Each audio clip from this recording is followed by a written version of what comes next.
এখানে দেখতে এসেছেন, লাগলো কিভাবে বলতে এসেছেন, অথচ উনার বিশেষ উগ্রপন্থী বাহিনী গোটা রাজ্য জুড়ে যারা শান্তি নষ্ট করছে 2021 সালের পোস্টপল ভায়োলেন্স থেকে লাস্ট নাগরাকাটার ইনসিডেন্ট পর্যন্ত ঘটালেন, তাদেরকে গ্রেপ্তার করার, ঘটনার নিন্দা করার উনার কোনো ভাষা আমরা দেখতে পাইনি। নো অ্যারেস্ট, এখনো পর্যন্ত কোনো অ্যারেস্ট হয়নি। এবং এই রাজ্যের মুখ্যমন্ত্রীর যে মানবিকতা নেই অনেক আগে প্রমাণিত হয়েছে। কালকে দুজন, একজন এমপি একজন এমএলএ ইনজোর্ড হয়েছে।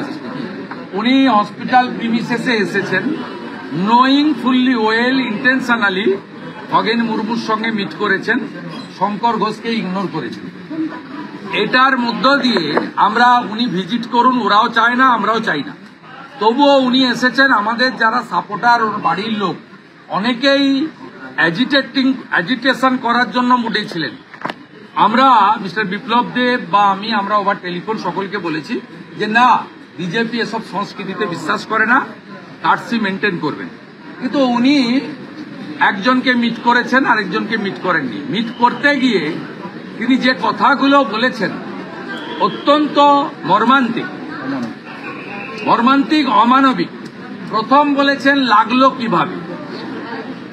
লাগলো কিভাবে। কাল থেকে উনার ইকোসিস্টেম যেটা বলছে পড়ে গিয়ে কেটেছে, মাথা ফেটেছে, তাকে উনি এন্ডোর্স করলেন। লাগলো কি করে নয়, উনার উচিত ছিল জিজ্ঞেস করলা মারলো কিভাবে, মারলো কারা। উনি জিজ্ঞেস করেছেন আপনার সুগার কত, না আমার সুগার বেশি। আপনি কোথায় চিকিৎসা করছেন, উনি বলেছেন দিল্লি এইমসে। যে কেন মালদায় এত বড় হসপিটাল বানিয়ে দিয়েছি, নেন না কেন? তার উত্তর খগেন মুর্মু দেননি, তিনি অসুস্থ ছিলেন, বেশি কথা তিনি বলেননি।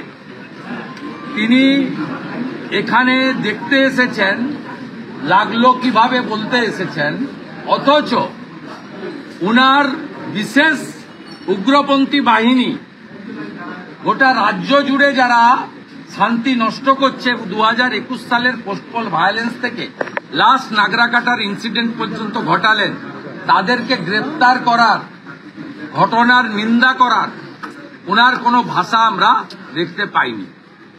তাই এই মুখ্যমন্ত্রী সংসদীয় ব্যবস্থা, সংবিধান, বহুদলীয় গণতন্ত্র এবং মানবাধিকারের ক্ষেত্রে বিপজ্জনক, এই একটা কথা দিয়ে আমি শেষ করি।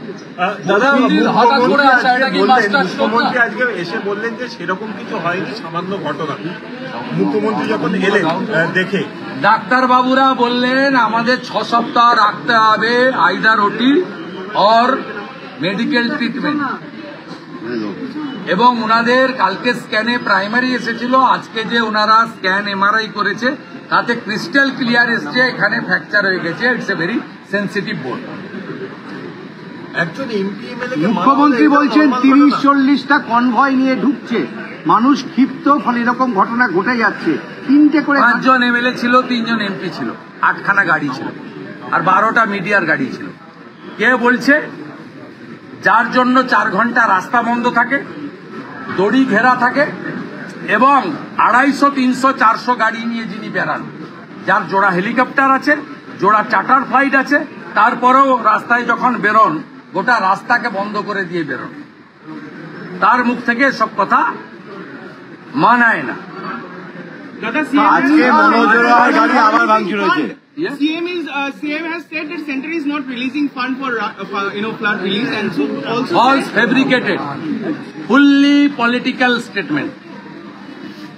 More than 6,000 crore fund from Central Calamity Relief Fund already released by the Honorable Home Minister, Mr. Amit Shah. Statement is false, fabricated and malified intention. মনোজোড়ার গাড়ি আবার আজকে ভাঙচুর করা হয়েছে। মনোজোড়ার গাড়ি আবার আজকে ভাঙচুর করা হয়েছে। ইনজোর করেছে, একদিকে এসব করে বেড়াচ্ছে, অন্যদিকে লাগিয়ে দিয়েছে।